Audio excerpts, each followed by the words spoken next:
Ang aral ni Uza, ang paghawak na nagpabago sa lahat, inihayag ni Spurgeon, may kailangan akong sabihin sa inyo na hindi komportable. Kung minsan, inaantala ng Diyos ang ating pinakamalalaking pagdiriwang ng pinakamabigat na babala. At hindi iyon dahil gusto niya tayong parusahan.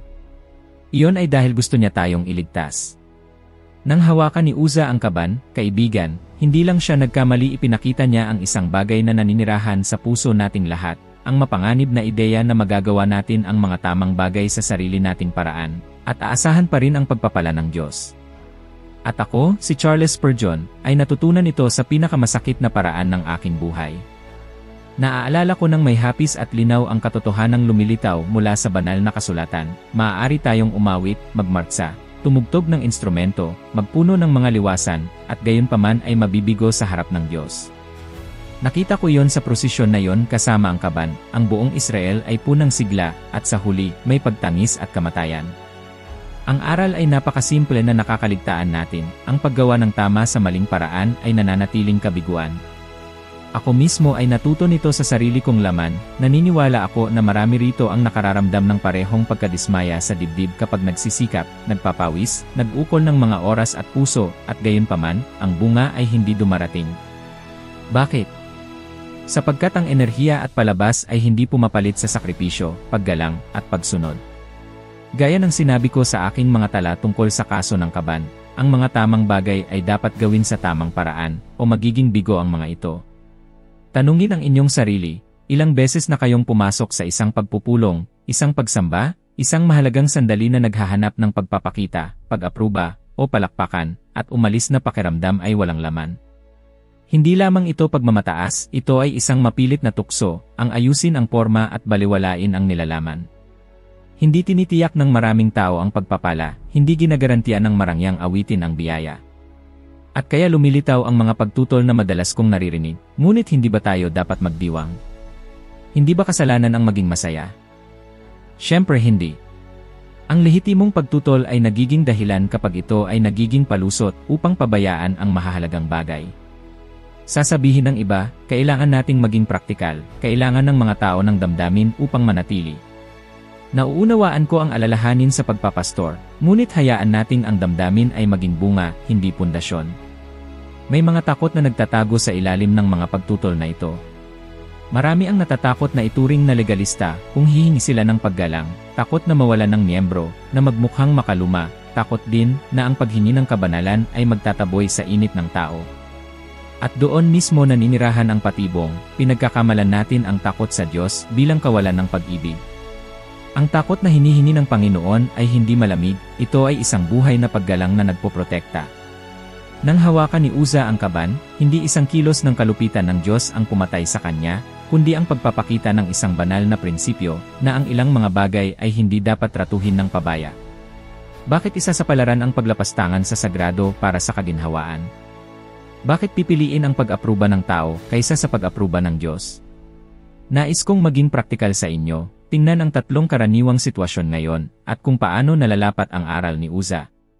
Una, isipin ang isang pagsamba na isinasahimpapawid ng Lev, kung saan ang lahat ay labis na ginawa, ilaw, musika, mga script. Ang tukso ay ang pag-ayo ng pagtatanghal para sa madla, pagsukat sa oras at likes.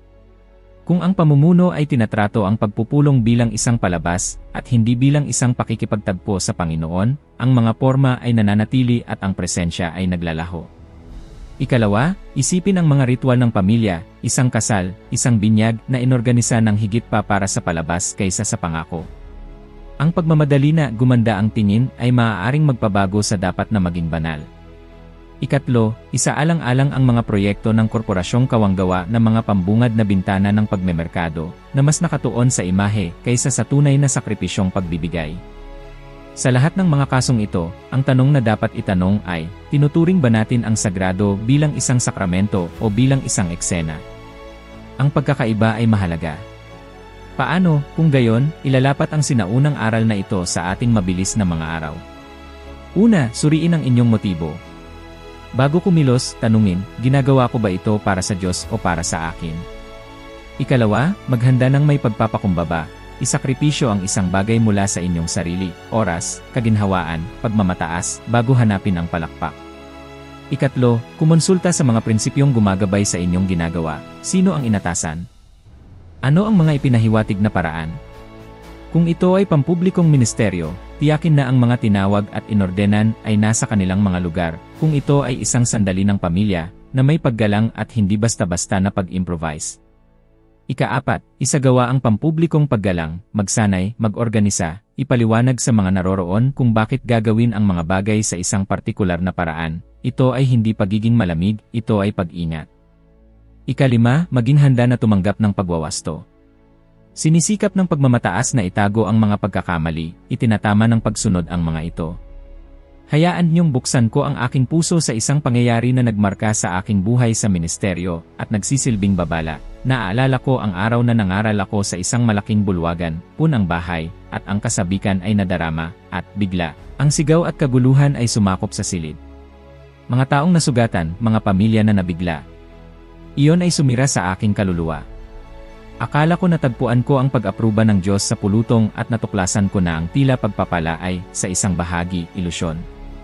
Ang karanasan ay nagpababa sa akin at nagturo sa akin na ang sigasig na walang karunungan ay maaaring makasakit. Ang reaksyon ng publiko ay pagkasindak, ang aking reaksyon ay malalim na pagsisisi. Kung mas pinansin ko ang paglilingkod sa mga detalye, paghahanda, kaayusan, pakiramdam ng kabanalan, marahil ang sakit ay naiwasan. Ang alaala na iyon ay humahabol pa rin sa akin bilang babala, ang kasiglahan na walang paggalang ay mapanganib. Maaari ninyong sabihin, Spurgeon, paano kung magkamali ako dahil sa labis na kasiglahan? May mga panganib sa lahat. Ngunit ang pagkakamali dahil sa pag-ibig at paggalang ay naiiba sa pagkakamali dahil sa pagpapabaya. At upang makatulong, nagmumungkahi ako ng isang simpleng ehersisyo, bago ang anumang gawain ng debosyon, kumuha ng 5 minuto upang magpakumbaba, ipagtapat ang mga kawalan ng pasensya, pagmamataas, pagnanais na maaprubahan, hilingin sa Diyos na itama ang paraan. Gawin ito sa susunod na 3 makabuluhang pagpupulong na mayroon kayo. Obserbahan kung nagbabago ang kapaligiran.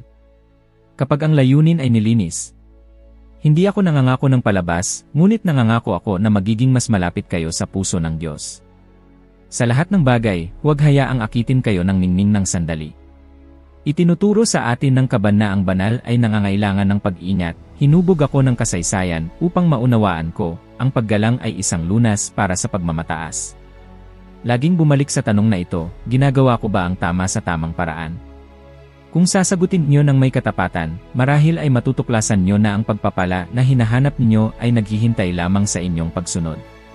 Nang bumagsak sa amin ang pagkamatay ni Uza na parang kulog, may isang bagay sa loob ko ang nanginginig sa isang paraan na walang musika, walang awit, walang liturhiya ang makakapigil. Ang tunog na yon, ang katahimikan na sumunod sa kawalan ng pag-asa, ay umalingaw-ngaw pa rin sa akin. At sinasabi ko ito dahil ang takot, ang tunay na takot sa Panginoon, ay hindi isang damdamin na hinahanap natin, ito ay isang damdamin na nakakahanap sa atin. Dumarating ito kapag napagtanto natin na hinawakan natin ang hindi natin dapat hinawakan, na lumampas tayo sa mga limitasyon na itinakda ng Diyos dahil sa pag-ibig, hindi dahil sa pang-aapi. At gayunpaman, ilan ngayon ang nagwawalang bahala sa mga limitasyong ito? Ilan na nabighanin ang ningning ng mundo, ng madaling palakpakan, ng mabilis na solusyon, ang nagturing sa sagrado na parang isang bagay na maaaring manipulahin, hulmahin, paamuin. Ako mismo ay nakaranas ng takot na ito. Nang sumulat ako tungkol sa kabanatang iyon, binigyang diin ko na, ang kahindik-hindik na pagkamatay ni Uza ay nagdulot ng matinding takot, at marami, tulad ni Nadab at Abihu, ang napahamak dahil sa magaan na pagtrato sa banal. Ang ilan, sa harap ng kabanalan, ay umurong at nagsabing, masyadong mahirap kaya wala akong gagawin. Ang iba naman ay naglakas loob na magpatuloy na parang walang nangyari. Ngunit may takot na nagliligtas, isang takot na gumigising sa atin, isang pagkabigla na nagpoposisyon sa atin sa harap ng Diyos. Ang takot na ito ay dumating sa akin nang may karahasan nang napagtanto ko na, kahit may sigasig, minamaliit ko ang lalim ng responsibilidad na pamunuan ng bayan. Nagtatanong ako, ilang beses na rin kayong nahuli na sumusunod sa otomatikong paraan, na tinatrato ang mga seryosong bagay na parang karaniwan, dahil lamang sa labis na naging komportable ang nakagawian. Kakaiba kung paano iniiwasan ng marami ang paksang ito, dahil natatakot silang magmukhang masyadong relihiyoso, masyadong radikal, masyadong mahigpit. Spurgeon, ang pag-uusap tungkol sa takot ay nagtataboy sa mga tao. Ngunit nagtataboy ba ito? O gumigising? Sapagkat, ayon sa istatistika, kapag binibigyan tayo ng buhay ng isang pagkabigla, isang biglaang pagkawala, isang hindi inaasahang balita, isang pagkakamali na sumabog sa harap natin, humihinto tayo. Nag-iisip tayo. Nagbabago tayo. Hindi ba yan ang nangyayari sa karamihan? Marahil ay naranasan ninyo iyon, nabubuhay kayo sa pilot automatic, hanggang sa may isang bagay na nagpaluhod sa inyo. At, kahit masakit, alam niyo na iyon ang nagligtas sa inyo. Ang takot ay isang matigas na guro, ngunit isa itong tapat na guro. Eksaktong iyan ang nakita ko kay David, huminto siya. Nag-isip siya. Sinabi niya, paano ko dadalhin sa akin ang kaba ng Diyos? Hindi ito panaghoy ng kawalan ng pag-asa, ito ay panaghoy ng responsibilidad. Ito ang uri ng parirala na lumalabas lamang kapag nauunawaan natin na ang bawat espiritual na desisyon ay isang desisyon na maaaring maging mahal. At marahil kayo ay nasa puntong ito ngayon, na pagtanto na nagpatuloy kayo sa pag-abante ng hindi nag-isip, ng hindi nagtatanong, ng hindi naghahanda. Ilang beses na ninyong sinabi sa inyong sarili, hindi ako handa para dito at gayunpaman ay nagpatuloy ako. Ilang beses na kayong nag-abante dahil sa takot na bigin ang mga tao, kahit na alam ninyong espiritual kayong hindi handa. At hayaan niyong ibahagi ko ang isang bagay na malalim na personal, isang pangyayari na kakaunti ang lubos na nakakaintindi. Nagkaroon ng isang panahon sa aking buhay kung saan ako ay sinakop ng takot sa Diyos, hindi dahil sa galit ng Diyos, kundi dahil sa kamalayan ng bigat ng ministeryo. Pagkatapos ng trahedya sa music hall, nang ang paniki ay kumitil ng mga buhay, ako ay nahulog sa isang malalim na anino sa kaluluwa.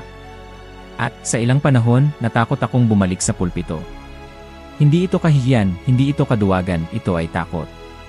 Takot na umakyat doon at hindi maging handa ng sapat. Takot na magbukas ng bibig at makasakit ang aking mga salita sa halip na makapagpagaling. Takot na mamuno ng masama sa ipinagkatiwala ng Diyos sa aking mga kamay. Ang reaksyon ng publiko ng gabing iyon ay kawalan ng pag-asa, ang akin ay ganap na pagsusuri sa sarili. At marami ang nagsabi sa akin, Spurgeon, hindi ka maaaring tumigil, kailangan ka ng bayan. Ngunit alam ko na bago ako muling mangaral, kailangan kong ipanumbalik ng Diyos ang aking kaliwanagan, ang aking paggalang, ang aking pakiramdam ng limitasyon. Kailangan kong magpahinga ng banal, tulad ng ginawa ni David. Ang takot ay hindi ako sinira, itinayo niya akong muli. Pinrotektahan niya ako mula sa pagpapatuloy ng walang pag-unawa. At marahil kayo, ngayon, ay nabubuhay sa kinakailangang pagitan na yon. Marahil ay pinipigilan kayo ng Diyos upang hindi niyo mahawakan ang hindi kayo tinawag na hawakan, upang hindi kayo magmadali kung saan dapat may paghahanda, upang hindi niyo tratuhin ang banal sa pagkalito ng pang-araw-araw. Huwag itong ipagkamali sa parusa. Kadalasan, ang iniisip niyong ipagkatalo ay, sa katunayan, pinipigilan kayo ng Diyos bago kayo tuluyang bumagsak. Sina Nadab at Abihu ay matinding halimbawa, alam ko. Ngunit ilang tao ngayon, na may napakagaling na karera, malakas na boses, malaking impluensya, ang bumabagsak dahil lamang sa pagwawalang bahala sa mga espiritual na limitasyon. Tingnan ng ilang modernong pampublikong leader, hindi ako babanggit ng mga pangalan maliban sa mga naitala sa kasulatan, na, pinuri ng madla, ay inakala ang kanilang sarili na nakahihigit sa pagsunod. Bumagsak ang kanilang mga ministeryo. Nagdusa ang kanilang mga pamilya. Naglaho ang kanilang impluensya. Hindi dahil sa kawalan ng talento, kundi dahil sa kawalan ng paggalang. Paglalapat sa inyo, kapag dumating ang takot, huwag itong takasan. Gamitin ito bilang isang angkla. Gamitin ito upang huminto, mag-isip at muling mag-organisa. Sa mga araw na tulad ng sa atin, kung saan ang lahat ay mabilis, mababaw, at otomatiko, ang takot ay isang pambihirang regalo. Pinipilit niya tayong magbigay pansin. Pinipigilan niya tayong hawakan ang kaban ng walang tagubilin. Pinoprotektahan niya tayo mula sa ating sarili. At kung nais niyo ng isang maliit na ehersisyo para sa mga darating na araw, gawin ito, bago gumawa ng isang mahalagang desisyon, maging ito ay isang relasyon, isang pagbabago, isang espiritual, propesyonal, o pampamilyang pangako. Tanungin ang inyong sarili ng may lubos na katapatan, natatakot ba ako sa Panginoon sa bagay na ito o natatakot ako sa paghuhusga ng mga tao? Gawin ang tanong na iyon sa loob ng 7 araw na magkakasunod. At, tulad ng nangyari sa akin at kay David, matutuklasan nyo na ang tamang takot ay hindi nagpapalumpo, ito ay naghahanda. Ang takot na nagmumula sa Diyos ay hindi kayo alisin sa inyong misyon. Hinuhubog niya kayo. Nililinis niya kayo. Pinapalakas niya kayo. At kapag bumabalik kayo na mas mahusay, mas buo, mas may kamalayan, at mas kapaki-pakinabang sa kaharian. Ganito binabago ng Diyos ang takot na nakakasakit sa takot na nagliligtas. Nang sa wakas ay naunawaan ko na hindi sapat ang sigasig, na hindi sapat ang pagmamadali, na hindi sapat ang mabuting intensyon, may isang bagay na nagsimulang magbago sa loob ko, at sa unang pagkakataon, naranasan ko ang kagalakan na tanging ipinanganak lamang kapag ang ating kalooban ay yumuyukod sa harap ng kalooban ng Diyos. Eksaktong ganoon ang naranasan ni David. Pagkatapos ng trahedya sa kalsada, hindi siya sumuko sa kaban. Hindi niya sinabi, masyadong mahirap. Hindi niya sinisi ang Diyos. Inayos niya ang lahat. Naghanda siya. Pinag-aralan niya ang tamang paraan. At nang sa wakas ay kinuha niya muli ang kaban, sinasabi ng kasulatan na dinala niya ito ng may kagalakan, hindi may gulo, hindi may pagkabalisa, hindi may palabas, kundi may katahimikan ng taong natuto ng aral. Mayroong isang mahalagang pagkakaiba sa pagitan ng tunay na kagalakan at walang laman na euphoria. Ang euphoria ay nakasalalay sa pangyayari, ang kagalakan ay nakasalalay sa pagsunod. At nagtatanong ako sa inyo, ilang beses na ninyong hinanap ang euphoria na tumatagal ng ilang minuto, ngunit binaliwala ang matatag na kagalakan na ipinanganak mula sa buhay na inayos kasama ng Diyos. Ilang beses na ninyong ipinagpalit ang sagrado para sa kaginhawaan dahil tila mas mabilis, mas praktikal, mas madali. Sa kaibuturan, nagawa na nating lahat yan. Ngunit kapag bumalik tayo sa landas ng pagsunod, kapag tinrato natin ang banal sa tamang paraan, may isang bagay sa loob natin na muling nagkakasya. Parang humihina ang kaluluwa. Parang bumabalik ang kapayapaan sa lugar na hindi dapat ito umalis. Hindi ba ganoon kapag ginawa ninyo sa wakas ang kailangang gawin? Kapag inayos ninyo ang buhay? Kapag itinama ninyo ang hindi nakahanay? Nakita ko itong nangyari ng napakalinaw na hindi ko na kailanman nakalimutan. Sa aking mga pag-aaral, binanggit ko na ginawa ni David ang mga paghahanda, inayon ang sarili sa pag-isip ng Panginoon, inilagay ang mga saserdote sa tamang lugar at nag-alay ng mga sakripisyo. Lahat ay nasa tamang lugar at pagkatapos ay dumating ang kagalakan. Hindi bago yon. Hindi kailanman bago yon. At ito ay nagpapansin sa akin ng isang bagay na nangyayari sa ating lahat. Ilang beses nating inaasahan na dumating ang kagalakan bago ang pagsunod. Gusto natin ng kapayapaan bago ang paggawa, pagpapala bago ang pagsisikap, tagumpay bago ang sakripisyo. Ngunit ang utos ng Diyos ay hindi nagbabago dahil nagmamadali tayo. Tayo ang kailangang umangkop sa Kanya at hindi siya sa atin. At hayaan niyong magdala ako ng isang tao na palagi kong hinangaan at lubos na naunawaan ang katotohanan ito, si George Mueller. Nabuhay siya sa paraan na nagpababa sa akin sa kabanalan. Si Mueller ay isang lalaki na hindi kailanman humawak sa kung ano ang sa Diyos na may maruming kamay, hindi siya nagtangkang manipulahin ang mga pangyayari, hindi siya naghabol ng mga pabor sa politika, hindi niya hinubog ang kanyang pananampalataya ayon sa mga kaginhawaan. Ginawa niya ang lahat sa tamang paraan, panalangin, pag-asa, integridad. At paano ito pinarangalan ng Diyos? Mga dekada na nagpapanatili ng libu-libong ulila nang hindi humihingi ng isang kusing mula sa sinuman, tanging naglilinang lamang ng buhay na nakahanay sa langit. Walang paniki, walang kawalan ng pag-asa, may kagalakan. Ang parehong kagalakan na dumalaw sa bahay ni Obed-Edom nang manatili doon ang kaban.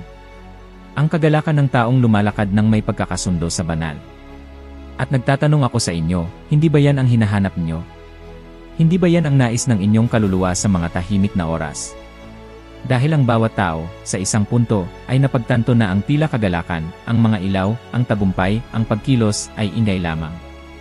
Ang tunay na kagalakan ay matatag, stable, binuo sa mga prinsipyo, sa sakripisyo, sa pagtalikod. Ngayon isipin na ilapat ito sa inyong buhay ngayon. Mag-isip ng mga lugar kung saan kayo naghahanap ng mga shortcut. Marahil ay isang relasyon, kung saan pinipilit ninyo ang Diyos na pagpalain ang isang bagay na hiniling niyang isaayos. Marahil ay pananalapi na ginawa ng may pagkabalisa at hindi may mga prinsipyo, marahil ay isang ministeryo o proyekto kung saan kayo labis na naniniwala, ngunit ginawa sa sarili ninyong paraan na umaasang sasamahan lamang kayo ng Diyos. Ano ang mangyayari kung, sa loob ng isang linggo, inayos ninyo ang lahat upang ihanay sa iniutos ng Diyos?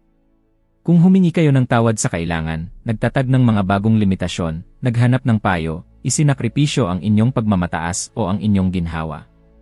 Ang kagalakan ay darating hindi bilang emosyonal na pagsabog, kundi bilang patuloy na presensya. Ako mismo ay nakaranas nito mga taon na ang nakalipas. Nagkaroon ng isang desisyon sa aking ministeryo kung saan ako, sa init ng pagpapalugod sa lahat, ay nauwi sa pagpapauna sa Diyos. At habang mas sinubukan kong suportahan iyon sa sarili kong paraan, mas napapagod at nababahala ako. Hanggang sa araw na iyon, nabasag, kinilala ko na nagtutulak ako ng karwahe na hindi kailanman hiniling ng Diyos na itulak. Nang gabing iyon, pagkatapos manalangin at ayusin ang aking saloobin, naramdaman ko ang isang katahimikan na hindi ko pa nararanasan sa loob ng ilang buwan. Walang apoy sa langit, walang pangitain, walang nakikitang himala. Nagkaroon lamang ng isang malalim na kapayapaan, na parang sinasabi ng Diyos, "Ngayon, aking anak. Ngayon ay naglalakad tayong magkasama." At marahil kailangan niyo mismo ang pakiramdam na iyon, ang lumakad kasama ng Diyos at hindi sa unahan niya. Kaya, kung papayagan niyo ako ng isang hamon, gawin ito sa loob ng susunod na 7 araw, paggising, bago ang anumang mahalagang desisyon, sabihin ng pabulong, ng may katapatan, "Panginoon, naway gawin ko ngayon ang tamang bagay sa tamang paraan." Iyon lamang. Isang simpleng parirala. Ngunit sinamahan ng pagsunod. Huwag asahan na makaramdam ng anumang pambihira. Gawin lamang ang sinasabi niya. At makikita ninyo, tulad ni David, na ang kagalakan ay nagsisimulang bumalik. Ang kagalakan hindi ng ingay, kundi ng presensya. Hindi ng pagmamadali, kundi ng kaayusan. Hindi ng pansamantalang emosyon, kundi ng buong buhay na ibinigay sa tamang paraan ng Diyos. Natutunan ko sa loob ng maraming taon na mayroong isang tahimik na bigat na sumasama sa bawat isa na nagnanais na maglingkod sa Diyos ng may katapatan. Ang bigat ng pag-unawa na ang isang tungkulin na isinagawa sa maling paraan ay nagiging kasalanan, hindi dahil ang tungkulin mismo ay masama, kundi dahil ang porma ay nagpapahina sa esensya. Sinabi ni Thomas Boston, at inuulit ko ng may paniniwala, na ang mga tungkulin na ginawa sa labas ng utos ay kalahati lamang ng paglilingkod, at ang pinakamasamang kalahati. At sa aking mga tala tungkol kay Uza, binigyang diin ko ang parehong katotohanan, ang pagtupad sa isang tungkulin sa maling paraan ay nagbabago ng kalikasan nito at ginagawa itong kasalanan. Mahirap itong aminin, ngunit nakakapagpalaya kapag naunawaan. Ilang beses na ninyo mismo itong naramdaman. Ang sandali na tinutupad ninyo ang isang bagay na dapat ay mabuti, ngunit natatapos ng may mabigat na puso, balisang budhi, na parang may kulang.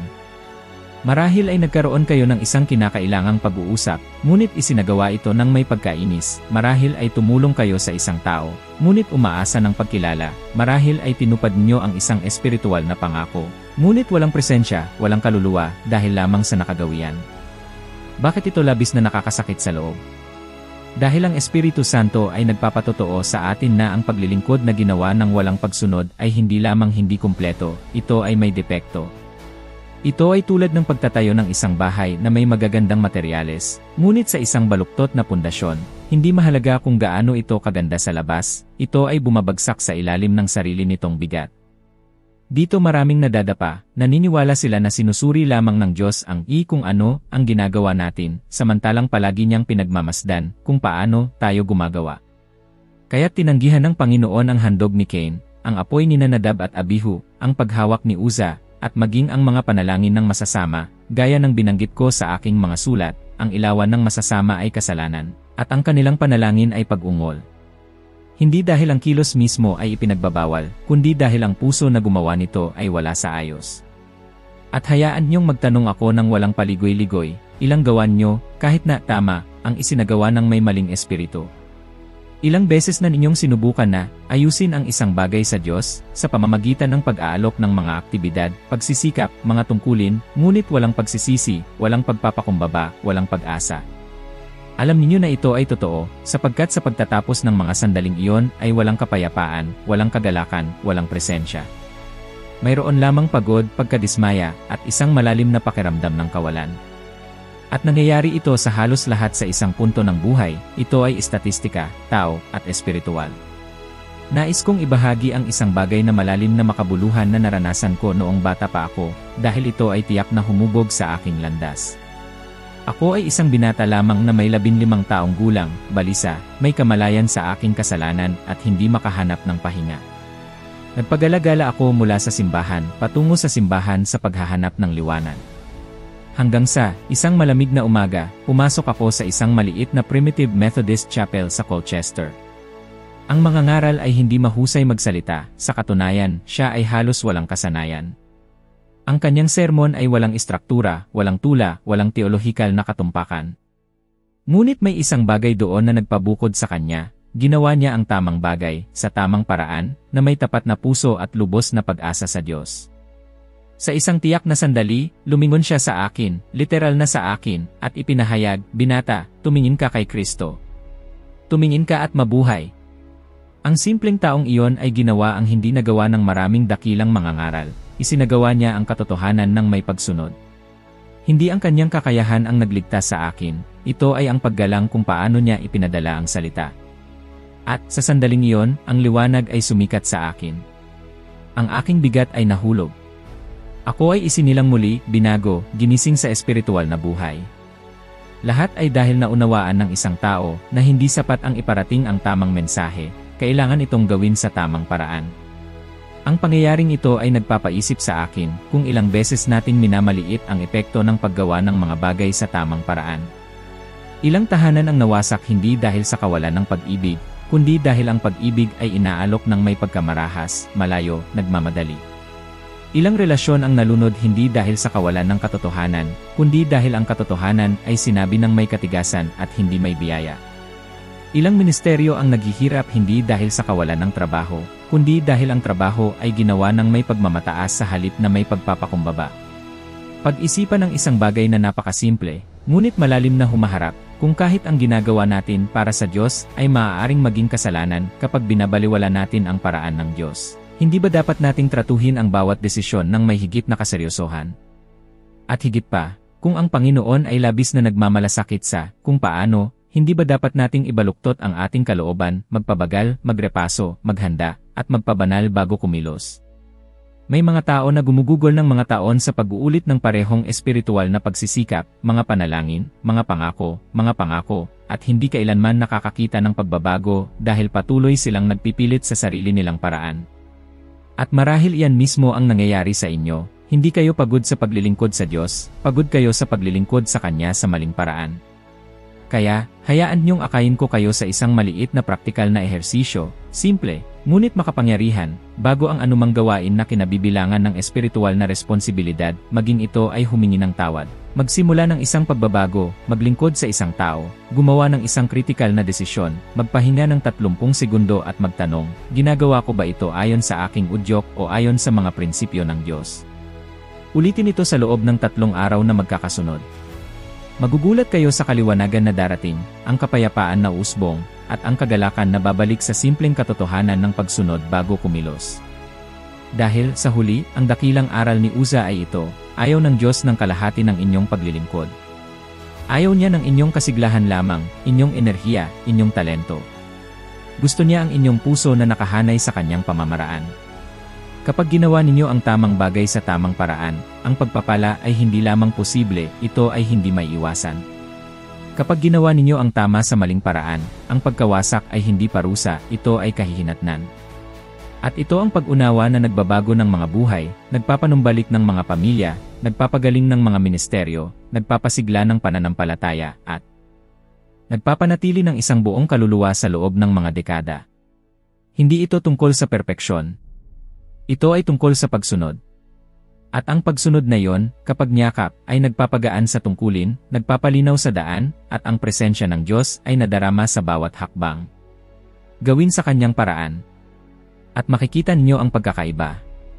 Kung may isang bagay na nais kong manatiling nakaukit sa inyong puso pagkatapos ng lahat ng ibinahagi natin dito, ito ay, hindi sapat ang gawin ang tama, kailangan itong gawin sa tamang paraan. Ito ang punto na tumatagos sa buong kasaysayan ni Uza, sa buong karanasan ni David, sa aking sariling paglalakbay, at, malamang, marami sa mga dilema na kinakaharap ninyo ngayon. Ang porma ang humuhubog sa resulta.